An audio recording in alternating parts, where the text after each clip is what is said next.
So you think these two can make government work again? When do you think we will see government working again? What will be the signs of a government running more smoothly? What does that look like? It looks like making quick decisions on artificial intelligence in the Defense Department. It means expediting the creation of new shipyards for the Navy.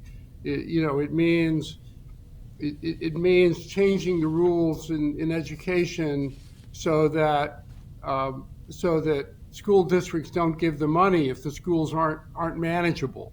There's just so many improvements that can be made in every department, because nobody's talked about the operating structures of government. The parties argue about policy. They argue about immigration policy or whatever. Nobody in our lifetime has argued about the operating structures. And so here you have this big rusty machine that doesn't work. And it needs not to be oiled and greased, but to be replaced. It means replaced by something that uses modern technology and actually lets humans take responsibility.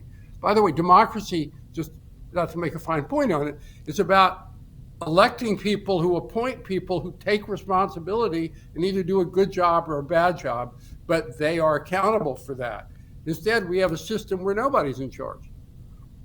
That's a really interesting point. So I guess my last question would be, because obviously this has made major news, major waves, Elon Musk having the president's ear in this way, what do you think then is missing from the national conversation when it comes to this new department? Oh, I think we just need to move from a kind of slash and burn vocabulary. We're going to show those bureaucrats now, to one which says, how can we inspire good people to come into government and to stay in government? And how can we have rules that'll give people the pride of taking responsibility and making a difference for their country? We need to completely flip the narrative. So that's something that I'm trying to influence, and I've got some others who I'm working with to try to do that too. But I think if they take that approach, this is change that could be in the history books. Do you think that because Donald Trump, his message for the past almost decade has been drain the swamp, do you think with this department that's effectively what they're doing? Because you're saying you don't want to slash and burn, you want an overhaul that is effective.